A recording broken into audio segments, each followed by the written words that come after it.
Welcome back to our channel computer teaching career by Rakhi Choubey. देखिए ये video बहुत ही important है।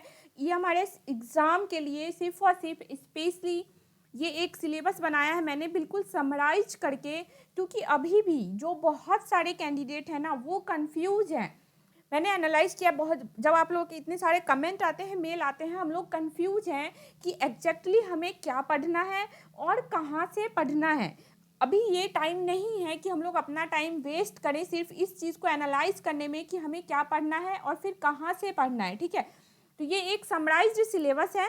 ठीक, ये टीजीटी पीजीटी के लिए कॉमन है। उसके बाद प्रिंसिपल और वाइस प्रिंसिपल के भी काफ़ी लोग यहाँ पे जुड़े हुए हैं, तो उन लोगों के लिए ये एक मतलब कंप्लीट सिलेबस तो नहीं होगा जनरल पेपर का, बट हाँ उसका थोड़ा बहुत मतलब ऑलमोस्ट कवर हो रहा है, बट कुछ एक पॉइंट्स है जो इसमें नहीं है। ठीक है, अब देखिए मैं इस बात की गारंटी लेती हूँ कि अगर आप सभी ने इस जो सिलेबस में कंटेंट रेडी की हूँ, आप लोगों को अभी प्रोवाइड करूँगी, लिंक मिल जाएगा, तो पता है इसको अगर आप सभी ने कवर कर लिया तो 110% गारंटी है कि इस एग्ज़ाम में जो ये हमारे इसका एग्ज़ाम होने को है, इसमें हमारा कट ऑफ क्लियर हो जाएगा। बिल्कुल आपको मतलब कोई कन्फ्यूज़न ही नहीं है, हमें कन्फ्यूज होने की ज़रूरत नहीं है, हमें डरने की ज़रूरत नहीं है, टेंशन लेने की ज़रूरत नहीं है कि पहली बार एग्ज़ाम हो रहा है कहाँ से क्या आएगा, ऐसा कुछ नहीं है। आप ये हमारे इसके जो इसका मेंटेलिटी है ना, जो इसका सेटअप देखिए, जब आप इसका सिलेबस खोलोगे, इसने बहुत समराइज्ड वे में सिलेबस दिया है। फर्स्ट थिंग इन्होंने जो सिलेबस है वो क्लियर ही नहीं किया है।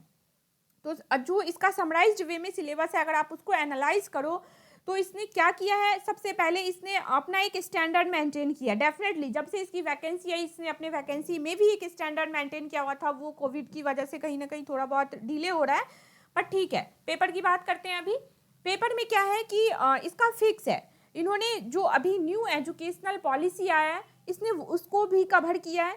ठीक है, उसके बाद इसने केवीएस को, क्योंकि केवीएस का एक अलग ही स्टैंडर्ड मानते हैं, तो इसने केवीएस को भी कवर किया है और फिर इसने एनवीएस को भी कवर किया है। मतलब केवीएस, एनवीएस प्लस ये जो न्यू पॉलिसी मतलब जो मॉडर्न अभी नया एजुकेशनल में चेंज आने वाला है, उसको भी कवर करते हुए अपना एक अलग स्टैंडर्ड मेंटेन किया है और उसके बाद इसने अपने सिलेबस को डिज़ाइन किया है। ठीक है, अपनी साइड से मैंने कोशिश किया है कि केबीएस को भी कवर किया है मैंने, एनवीएस को भी, और जो न्यू हमारा नया पॉलिसी है एजुकेशन का, जो चेंजेस है उन सब को कवर करके ये सिलेबस बिल्कुल डिज़ाइंड है।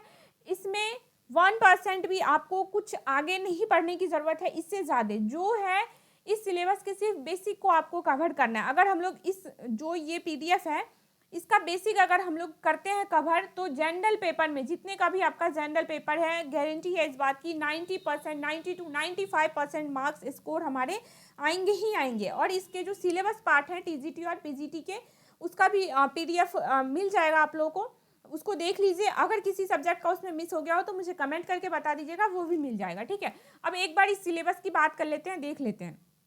जो जनरल पेपर में फर्स्ट है इंग्लिश, हिंदी, जीके और CA, analytical ability, numerical, computer और टीचिंग एप्टीट्यूड, पेडागोजी। इसमें ये सारे जो सेक्शन है इसको मैंने डिटेल्ड में कवर कर रखा है। अगर नहीं देखा आप लोगों ने तो वीडियो का लिंक मैं डाल दूंगी, आप लोग देख लीजिए वहां से। ठीक है, बस ये 2 सेक्शन है, इसको इस पे डिटेल वीडियो नहीं आ पाया था, बाकी इन सब पे डिटेल वीडियो है। अब बात करते हैं इस दोनों को, एक बार मैं एनालाइज वे में आप लोगों को दिखा देती हूँ। एक बार पहले इसको सिलेबस को देख लीजिए, इसमें मैंने समराइज कर दिया। ठीक है, जनरल इंग्लिश के ये इतने जो टॉपिक्स हैं ना, इससे बाहर आपको कुछ नहीं पढ़ने हैं, तो मतलब नहीं पढ़ना है हमें।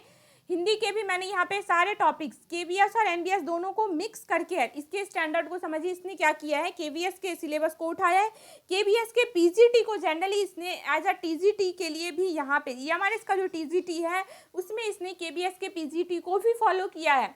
केबीएस में क्या होता है, मैथ नहीं आता पीजीटी में, बट इसने फिर क्या किया है, एनवीएस से मैथ को उठा लिया है, मतलब एनवीएस से मैथ को उठा लिया है।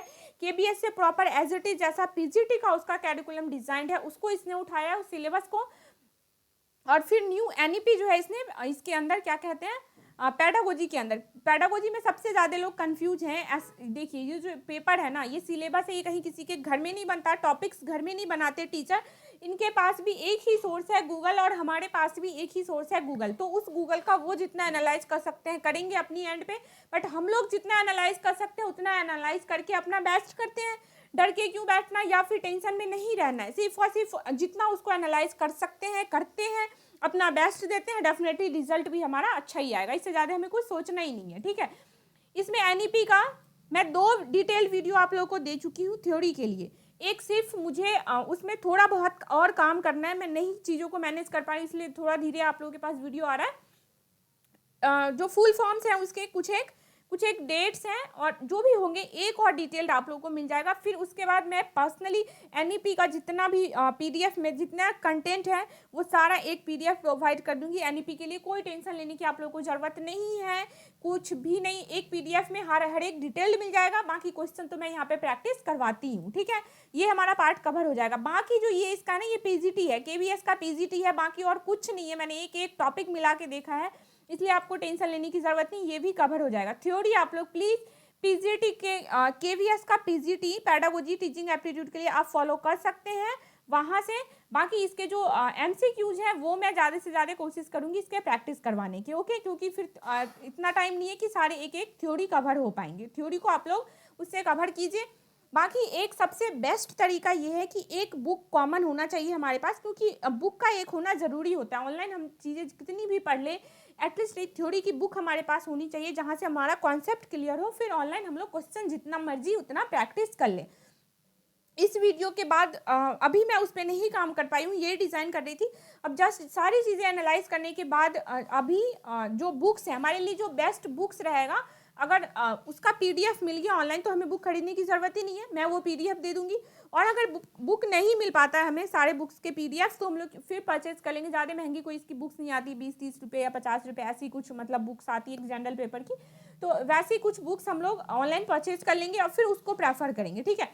तो बस थोड़ा सा वेट कीजिए, आज रात मैं उस पर काम कर लेती हूँ, फिर कल तक आपको होपफुली वो वीडियो मिल जाएगा कि बुक्स कौन सा लेना है, और बस प्रिपरेशन स्टार्ट कीजिए, कोई टेंशन लेने की ज़रूरत नहीं है। चलिए अब एक बार रीजनिंग और इस पे न्यूमेरिकल एबिलिटी पे देख लेते हैं कि इसमें क्या क्या पढ़ना है, ठीक है। रीजनिंग के लिए देखिए, इससे बाहर क्योंकि केबीएस का ना अपना एक पैटर्न होता है, मतलब बाकी जो बैंकिंग कहते हैं रीजनिंग सेम होता है, बट केबीएस क्या करता है वो ना रीजनिंग मतलब हर एक पार्ट को टच नहीं करता है। तो हमारे लिए ये बहुत इंपॉर्टेंट है कि हम लोग एग्जाम में वही चीज़ें पढ़ के जाएं जो आ रहा हो, क्योंकि भर भर के अगर हमने 10 किताबें पढ़ लिया और वहाँ आया ही नहीं कुछ, तो जितना हमारी तैयारी थी वो धरा का धरा रह जाएगा, कोई मतलब नहीं रहेगा उसका। तो इसलिए हम लोग सटीक चीज़ें पढ़ें, वही पढ़ें जो वहाँ हमें दिखने को मिल सकता है, चांसेस हैं। तो रीजनिंग के अंदर इतने जो टॉपिक्स हैं ना, एक बार मैं इन सबको पढ़ देती हूँ। इससे बाहर आपको कहीं कुछ नहीं पढ़ना है, मतलब कुछ नहीं पढ़ना है। देखिए फर्स्ट एनालॉजी, ये कर लीजिए, हिंदी में भी मैंने लिख दिया है, मैं इसको प्रोनाउंस नहीं कर पाऊंगी सही से। एनालॉजी करना है आपको, ठीक है। इसके अंदर देख कौन कौन से क्वेश्चंस करने हैं, एक बार मैं टॉपिक्स बता देती हूँ, ये देख लीजिए पहले। फिर डायरेक्शन एंड डिस्टेंस करना है।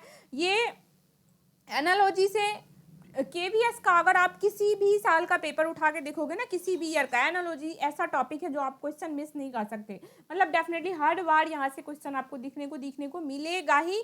ऑर्डर एंड रैंकिंग, ये भी वैसा ही कुछ टॉपिक्स है कि मोस्ट इंपॉर्टेंट है, इससे भी हर एक ईयर क्या होता है क्वेश्चन मिलता ही मिलता है। तो इस टॉपिक्स को थोड़ा पहले देखिए। ये जो रीजनिंग के टॉपिक्स हैं इसके 3-4 पैटर्न, इससे ज़्यादा कोई पैटर्न नहीं होता इन एक टॉपिक के अंदर। तो आप लोग पहले पैटर्न को पढ़ लीजिए अच्छे से, जो बुक परचेज करेंगे उससे, और उसके बाद ऑनलाइन क्वेश्चंस प्रैक्टिस कर लीजिए, बात खत्म। इससे ज़्यादा इस रीजनिंग में और मैथ्स में कुछ करने की ज़रूरत है ही नहीं। फिर है डायरेक्शन एंड डिस्टेंस, ये भी आप कह सकते हो मतलब बाकी के कंपैरिजन में, जैसे एनालॉजी हो गया और ये ऑर्डर एंड रैंकिंग हो गया, तो इससे क्या हर एक बार आता है, तो उसके कंपैरिजन में थोड़ा लॉ रखना है। बट हाँ प्रैक्टिस करनी, क्योंकि बहुत ही ईजी होता है, डायरेक्शन एंड डिस्टेंस काफ़ी ईजी होता है, तो ये भी करना है हमें, ठीक है। उसके बाद कोडिंग डिकोडिंग डेफिनेटली मिलेगा ही मिलेगा, कोई मतलब नानू की कोई वही क्या कहते हैं उसको, मैटर ही नहीं करता, ये जरूर मिलेगा, ठीक है। कोडिंग डिकोडिंग मोस्ट इंपॉर्टेंट है, ये भी करना है। ब्लड रिलेशन है, ब्लड रिलेशन से भी क्वेश्चन दिखने को मिलेंगे, तो ये टॉपिक एक करना है आपको। सीटिंग अरेंजमेंट करना है, ये भी मोस्ट इंपॉर्टेंट है, ये आपको देखना है। लॉजिकल रीजनिंग को एक बार डिटेल में मैं नीचे बता दूंगी, इसके अंदर आपको क्या क्या टॉपिक देखना है। तो लॉजिकल रीजनिंग भी वीवीआई है, बहुत ही इंपॉर्टेंट है, इसको भी मिस नहीं करना है, ठीक है। फिर ये स्टेट एंड एजम्पशन से भी डेफिनेटली यहाँ से आता ही आता है, या तो एजम्पशन वो ले लेंगे जैसे पूर्व धारणा, या फिर कंक्लूजन ले लेंगे, ऐसा कुछ वो ले लेंगे, ठीक है। तो इसको भी हमें मिस नहीं करना है। अब देख लीजिए, एक बार मैं डिटेल में थोड़ा सा बता देती हूँ, बाकी के सारे टॉपिक्स नहीं लिए मैंने, 2-4 ही लिए। देखिए एनालॉजी के अंदर मान लीजिए एग्जांपल दे देती हूँ एक बार कि नंबर एनालॉजी हो गया, अल्फाबेट हो गया। इसमें क्या होता है, नंबर वाले सीरीज में मान लीजिए ऐसा कोई सीरीज दिया हुआ, एक ये मिसिंग है, ठीक है, यहाँ पे 13 के बाद ये मिसिंग है, ये आपको फाइंड करके इसमें से फाइंड करना है। तो ऐसे कुछ एक 3-4 पैटर्न के इसमें बनते हैं। जैसे अल्फाबेट का अगर आप ले लोगे तो मान लीजिए इस दोनों में क्या रिलेशन है, वैसे ही अर्थ का रिलेशन इन चारों में किसके साथ है वो यहाँ पे फिल करना है। तो इस टाइप के क्वेश्चन दिखेंगे। फिर एक मान लीजिए बहुत सिंपल से ऐसे सीरीज मिलेंगे आपको, नंबर वाइज, अल्फाबेटिकल वाइज, एक रिलेशन वाइज। तो ये सब पैटर्न करने हैं उसके। मान लीजिए सिंपल में बात करें तो देखिए, doctor is related to patient, मान लीजिए डॉक्टर का पेशेंट से जो रिलेशन है, उसी तरह लॉयर का किससे रिलेशन है इन सब में से, तो ये फिल करना है यहाँ पे, ठीक है। इसके बाद एक इसका और पैटर्न है कि एनालॉगी पेयर को आपको चूज करना है। मान लीजिए चॉकलेट और शुगर का जो रिलेशन है इसमें, वैसे ही इन चारों में से उसका क्या रिलेशन है ये फाइंड आउट करना है। तो ये एक एनालॉजी का मैंने एग्जांपल दिया है, इस पैटर्न के क्वेश्चंस बनते हैं। तो सेम हम लोगों को ये जो सारे टॉपिक्स है ना रीजनिंग के, वैसे ही पढ़ाई करना है। एक टॉपिक उठाया, इसके जो 3-4 पैटर्न के, जैसे ये मैंने एग्जाम्पल दिया था अभी, ऐसे 3-4 पैटर्न के जो क्वेश्चंस बनते हैं ना, उसको सॉल्व करना है, ज़्यादा नहीं। अगर 5-5 भी हम लोग सॉल्व करते हैं सारे पैटर्न के तो सफिशियंट होता है। थोड़ी बहुत उन चीज़ों को बस रिवाइज करने की बार बार जरूरत होती है, ठीक है। अब बात कर लेते हैं लॉजिकल रीजनिंग की। अब देखिए लॉजिकल रीजनिंग के अंदर आपको क्या क्या पढ़ना है। तो लॉजिकल के अंदर पढ़ना है, एजम्पशन ले लीजिए, बहुत ही इंपॉर्टेंट है ये। जैसे पूर्व धारणा मान लेते हैं या फिर मान्यता कि आप एज्यूम करो ऐसा है, और फिर उसके जो कंक्लूजन वगैरह होते हैं, स्टेट आर्ग्यूमेंट से भी इसमें आता है, या फिर कोर्स ऑफ एक्शन आप इसको कह सकते हैं। तो ये काफ़ी इंपॉर्टेंट पोर्शन है, इसको जरूर करना है आपको, ठीक है। दूसरा आपको अवधारणा करना है, ये इन्फेरेंस। फिर है कोर्स ऑफ एक्शन, यही था। आर्गूमेंट वाला भी तर्क, मान लीजिए कि दो आपको स्टेटमेंट दिया हुआ है और उस दो स्टेटमेंट में दोनों ही उसका कॉज है, दोनों ही कारण है, या फिर दोनों निष्कर्ष ऐसा जो आता है वो सब आपको करना है। फिर ये कॉज एंड इफेक्ट करने हैं, कॉज एंड रिजल्ट करना है, ठीक है। तो ये लॉजिकल के अंदर हो गए। बाकी ये टॉपिक्स करने, इससे बाहर हमें कुछ नहीं करना। हाँ, इसके साथ एक और मैं अभी रह गया था, इसको करने के बाद अगर आप लोग को टाइम मिलता है, ये डायरेक्शन एंड डिस्टेंस का है, एक सेकंड, हाँ जी, ये मान लीजिए ये अल्फा न्यूमेरिक सीरीज भी आपको करने हैं इसमें। जैसे कि देख लीजिए, मान लीजिए ORU, तो ये एक पैटर्न होता है, सीखना होगा हर एक चीज़। इसके बाद यहाँ पे कौन सा आएगा, इसमें से फिल करना है। डायरेक्शन डिस्टेंस, मतलब ये काफ़ी इजी पोर्शन है, बस सारे ही रीजनिंग में इजी होते हैं।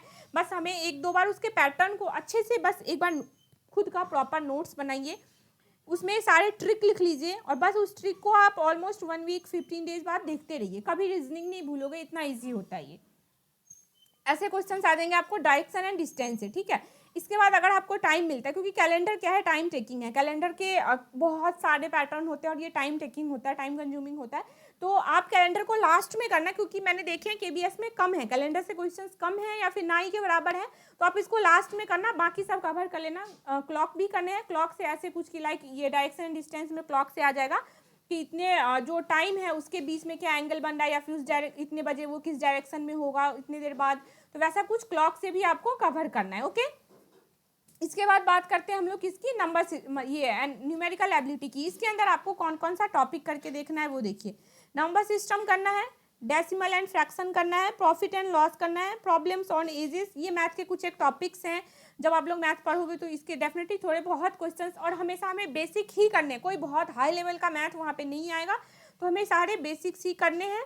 एक बुक परचेज करना है हमें, ये देख लीजिए एक बार टॉपिक, एवरेज है, सिंपल एंड कंपाउंड इंटरेस्ट है, मिक्सर्स एंड एलिगेशन से है, ratio and proportion, time and work, SCF LCM, time and distance और डेटा इंटरप्रिटेशन। इससे आगे हमें कुछ भी करने की ज़रूरत नहीं है। ये सारा एक समराइज सिलेबस आपको यहाँ पे मिल जाएगा। मैंने कल ही आप लोगों को बोला था टेलीग्राम पे सब आ जाइए, टेलीग्राम पे मैं ये PDF डाल रही हूँ, प्लीज़ इस सिलेबस को फॉलो कीजिए। 110% गारंटी है। जनरल पेपर में तो एटलीस्ट हम लोग मान लीजिए 80 का पेपर है तो 80 में 75 आएंगे ही आएंगे, अगर ये सारे टॉपिक आपने कवर कर लिए। बुक्स पे वीडियो नेक्स्ट आएगा इसके बाद कि हम लोग को कौन सा बुक परचेज करना है, कौन सा PDF हमारे पास अवेलेबल है, तो हम लोग PDF से ही काम चला लेंगे, ओके। आई होप ये आप लोग के लिए हेल्पफुल हो। प्लीज़ फोकस कीजिए इस पर और प्रिपरेशन स्टार्ट रखिए। Thank you.